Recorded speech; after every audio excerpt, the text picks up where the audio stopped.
Welcome to the deep dive.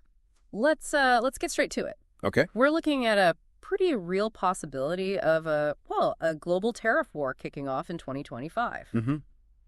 Seems likely, fueled by expectations around a second U.S. presidential term. Exactly. And this isn't just abstract stuff. These trade wins, they could genuinely shift things for, all of us listening. Indeed.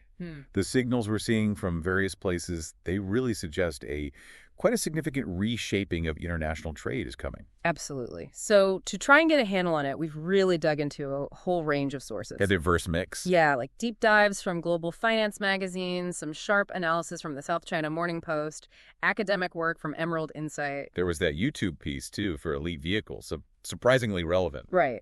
And official lines from the German Foreign Office, Carnegie Europe, economic takes from Intereconomics, even perspectives from the Global Times. And the common thread running through all of them.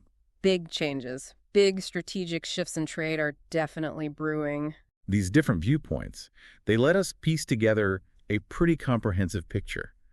What people are expecting, how they might react to these big U.S. policy shifts. So our mission today is basically to pull out the really critical stuff from all this material. The potential fallout, sure, but maybe more importantly, what actually matters to you without getting totally bogged down in the weeds. Finding those key connections, right? The bits that make you go, aha. Exactly. Those surprising links that suddenly make the bigger picture clearer. Okay, so let's unpack it.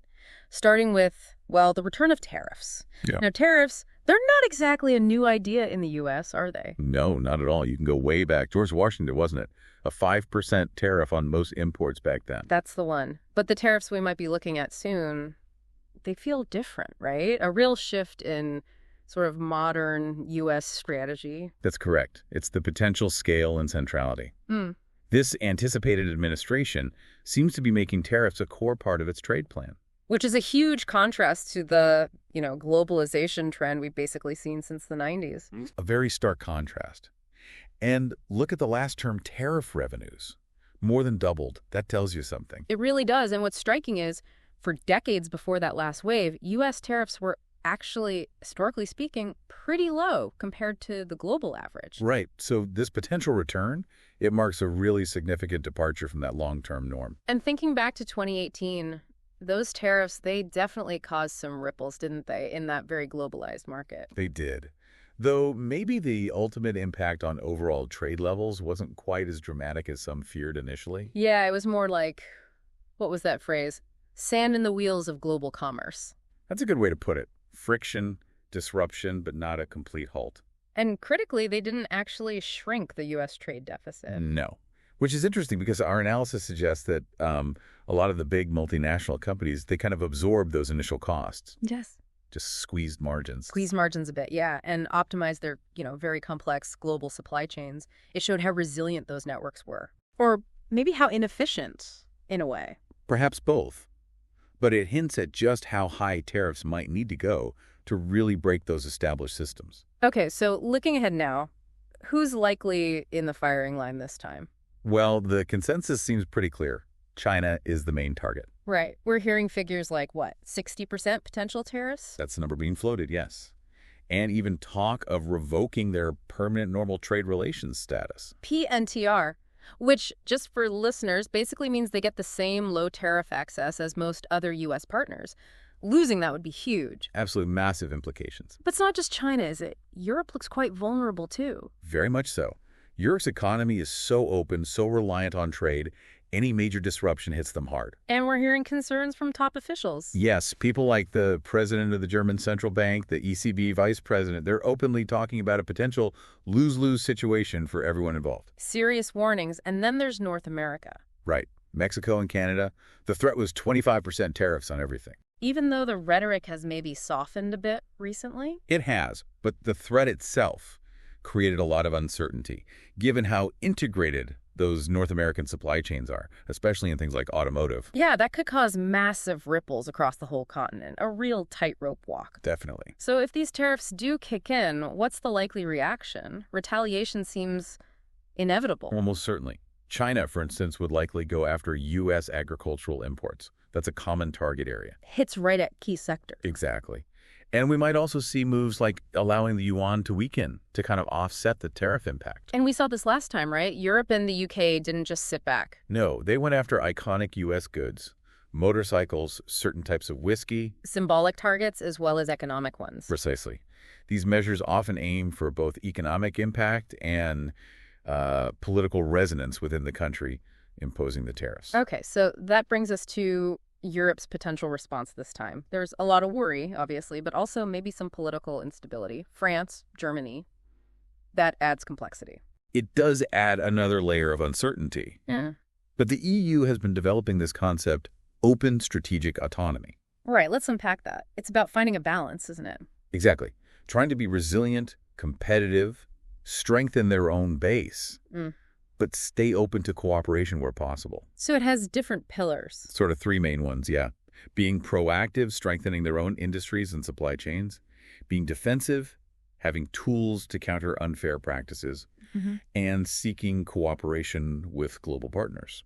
So faced with potential U.S. tariffs, what are the EU's actual options? Just accepting them seems unlikely. Highly unlikely. They call that acquiescence. Retaliation seems more probable. Especially now they have this anti-coercion instrument. Yes, that tool is specifically designed to give them leverage against what they see as economic pressure or unfair trade tactics. And negotiation, still on the table. It's always a potential path that may be challenging given the likely U.S. stance. But diplomacy is usually explored. Now, what's really interesting is this idea of the EU maybe getting closer to China as a sort of strategic countermove. That's definitely a possibility being discussed. A calculated move, perhaps. We've seen reports about maybe a softened tone from Ursula von der Leyen towards China. And there are ongoing talks about EV pricing, auto investments, tangible signs of engagement. And China seems receptive. Well, the Chinese Foreign Ministry spokesperson emphasized the strategic importance of the China-EU relationship. So, yes, it's like this complex diplomatic dance unfolding. Signaling to the U.S., perhaps, that Europe has other major economic partners. That could certainly be part of the calculus. And we also need to consider the internal EU dynamic, France and Germany. Weighs key. Their relationship really shapes EU policy. There were tensions even back in 2022, right? Yeah. So how does this new trade landscape affect things? It could actually push them closer, potentially. There's speculation about a possible grand bargain on things like defense and integration. Especially with the wider global shifts and pro-European leaders in place. Exactly. The uncertainty around U.S. commitments, both trade and security, might provide the push for more European coordination. We're talking big topics here, like France's nuclear deterrent, Germany may be spending more on defense. These are the kinds of discussions that might gain traction. There's a meeting coming up soon between the Chancellor and the President, which could be quite revealing. Okay, this leads us to something pretty dramatic that came up in the sources, a coordinated counterstrike. Yes, Germany, France, and Denmark. Yeah. Specifically targeting the U.S. auto industry. In direct response to U.S. tariffs. Wow, that sounds like, well, quite a move. It was significant.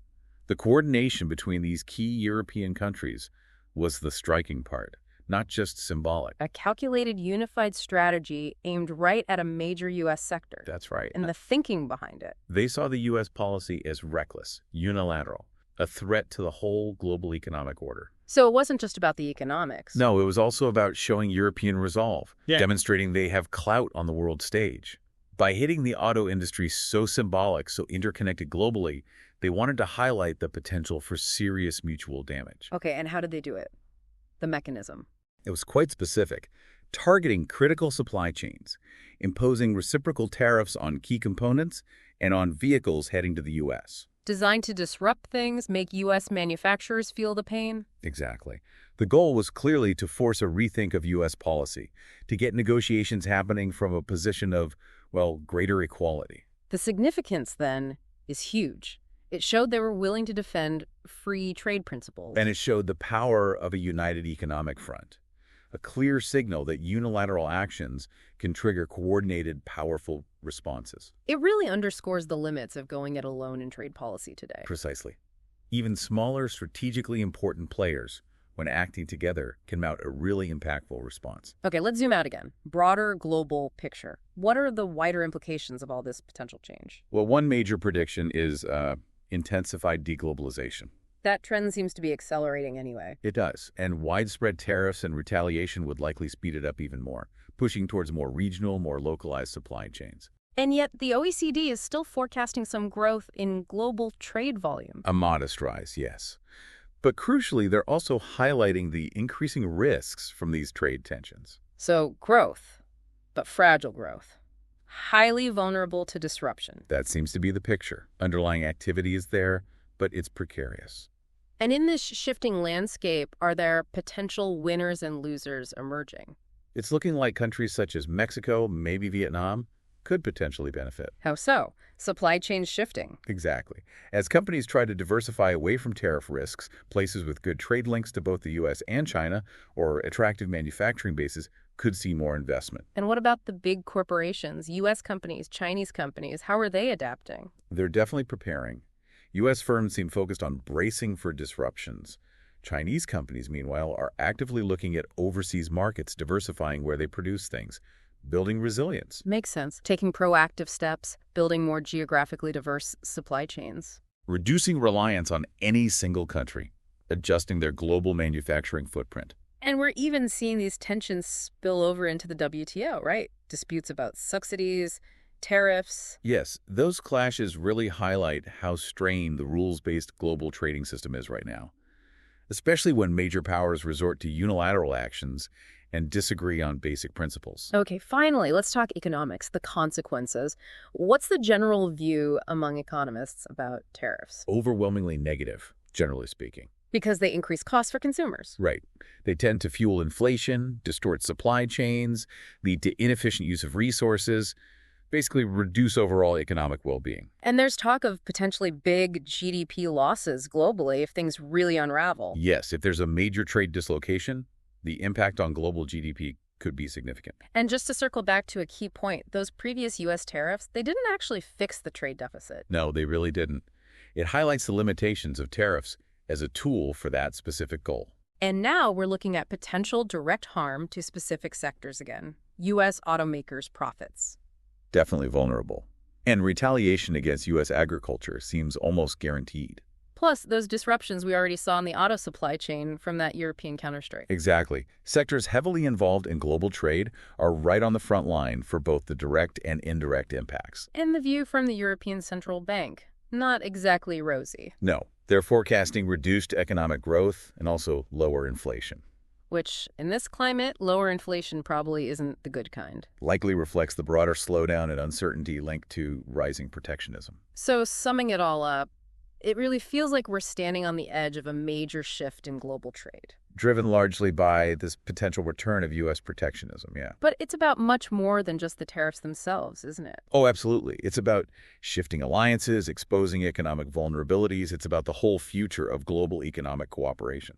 And that coordinated European counterstrike in the auto sector, that's such a stark example. It really is. It shows just how deeply interconnected everything is and how quickly unexpected countermoves can happen. The key takeaway seems to be that interconnectedness and the potential for things to escalate fast when trade policies change dramatically. Nations are definitely more willing to use trade strategically now, and the responses can be swift and powerful. So for you listening, this deep dive is really a snapshot of a situation that's moving incredibly fast. Understanding these undercurrents is going to be vital. Whether you're making business decisions, watching economic trends, or just, trying to make sense of what's happening in the world. Staying informed about these dynamics, the potential impacts on different sectors, different regions, it's going to be increasingly crucial. Okay, so here's a final thought to leave you with. Thinking about that European counterstrike, the deep interconnectedness, and the real possibility of rapid, maybe unforeseen retaliation. How might seemingly isolated domestic policy changes unexpectedly ripple out and affect your specific area of interest in the next few years? Yeah, what assumptions that you hold about global trade stability might need a serious rethink? Something to ponder. Thanks for joining us for this deep dive, and we'll catch you next time.